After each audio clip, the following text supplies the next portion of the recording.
Beep to beep, folks. Good morning. Jester here, as per usual. Some more nonsense for you. Good morning, good afternoon, good evening, wherever you are in the world. This isn't nonsense, actually. This is rather good. There's a guy in America on Twitter called Joey Manarino, who's a political strategist and co-host of Your Voice America. And on his Twitter profile, it says pronouns, shut up. I like this man instantly.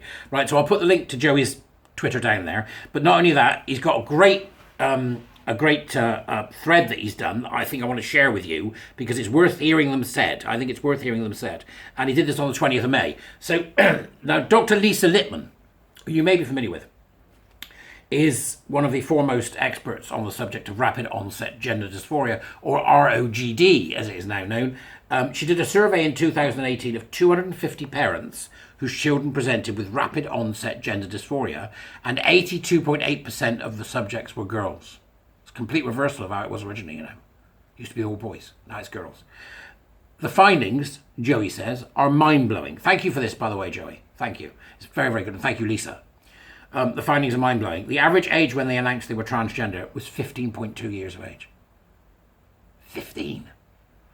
41% of the children had expressed non-heterosexual orientation before identifying with transgenderism. So 41% of those had said that they were gay or lesbian at 15. So how many do you think it would have been by the time it was 25? We're up in the 80s again. 62.5% of the children had a diagnosis of at least one mental health disorder or neurodevelopmental disorder, such as autism, before the onset of gender dysphoria. It's almost like gender dysphoria is only a symptom of other malaise, like we keep saying. 36.8% of the children had friend groups in which the majority had identified as transgender. There's the social contagion. Joey's added something to this. Nearly 40% of these people had a majority of their friends as transgender. So yes, you can be groomed into it. 47.2% of the children had a decline in mental health after expressing gender dysphoria. Now you remember I did a video a time back on the fact that they're making children psychotic with this. They always tell you that changing genders will make you happier, but that finding contradicts that. I mean, obviously it doesn't. We know this now. 47.2% of the children had a decline. We're not sacrificing that many children for a few that won't. 57.3% had a decline in parent-child relationships after expressing gender dysphoria. That's normal for cult behaviour, is the child will put itself away from the family. 25% stopped spending time with non-transgender friends, so only those in the cult. This is the social isolation that follows once somebody's been indoctrinated. 45.4% tried to isolate themselves from their families. They didn't want to be associated with their families anymore once they found their transgender identity. Not a cult. Right, it's a cult, okay? 49.6% were reported by parents to only trust information from transgender sources. So they only trust the information that's given to them by the other people in the cult. My God. Joey says the same thing. He says this one is absolutely terrifying. It sounds like a complete cult. It is a complete cult. Right? And I'm not happy about it because I'm the only complete cult around here. Right? Joey, it is a complete cult.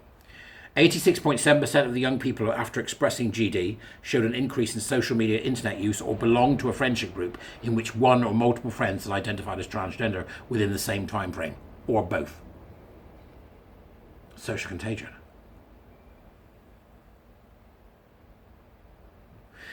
It's interesting. Joey says, go and have a read because it's a good thread, right? 60% of the friends, Lipman's study gets even more interesting, okay? 60% of the friends group were known to mock people who were not transgender. Now, I've been told this by multiple parents, that their kids are being mocked because they're gay and lesbian and not transgender. This is a cult, folks, and you better get your head around it because you need to start homeschooling your kids and taking your schools to task. None of this should be in schools. None of it. No affinity groups, no talk about LGBTQ plus hands, knees and bumps and daisy people. Get it gone. Factual information only. There are 2 sexes, 3 sexualities. Gender identity doesn't exist. That's it. There's no such thing as a trans child. Full stop. 60% were mocked. There was also strong evidence that if a child then decided they were not transgender after all, they experienced serious problems subsequently with being branded as a fake or a traitor. This necessitated moving to different schools in some cases. Richie's talked about this again, Richie, and I know Sinead and various other people who are detransitioners who've said this is exactly what happens. They treat you like you're scum because you're no longer part of the cult. When are you going to get it? If you haven't got it in your head yet, and you're thinking, no, it can't be a cult. No, he's just a hyperbolic, bloviating windbag. It's a cult. If you really want to dig deep into the stuff, a study conducted prior to this by Dr. Melanie Bechard shows the following statistics about transgender youth. So this again, I'm quoting Joey. Okay. 80% had some form of prior outpatient assessment for psychosocial or psychological problems. Is it me, or is the Tavistock repeating all over again? Is the information provided by Hannah Barnes being repeated? Is the information from the Newsnight documentary of 5 or 6 years ago saying exactly the same thing is going on in the States as it is over here, which tells you that it's cold? 22% had been inpatients for such problems. So 22% of the kids had already been in institutions because they were mentally unwell. 54% had been on psychopharmacological medication. 34% had dropped out of school. 62% had had suicidal ideation. 36% had self-harmed. 20% had a history of physical abuse. 10% had a history of sexual abuse. You know, what Joe says next is very true. Joey, sorry. We are destroying our youth so that the virtue signalers of the world can feel good about themselves. Share these facts with everyone. When Joe Biden says that we need to protect transgender youth, he means that he wants more of this. Protecting transgender youth would mean getting these kids the mental help they need, not perpetrating more of this suffering.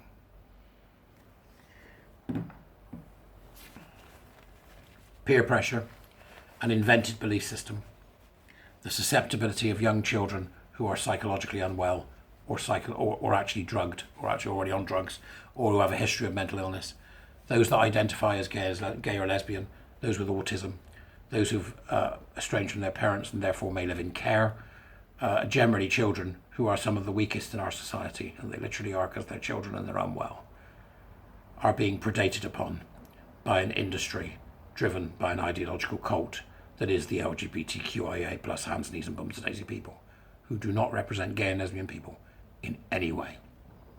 Anyway. This is America. I've done this before with stuff from Britain, with stuff from the Tavistock, with information that we've got about the nature of the people that were involved and have been harmed by this, the young people. We need to ban therapy. We need to ban puberty blockers and hormones for under 18s, and we need to do it quickly.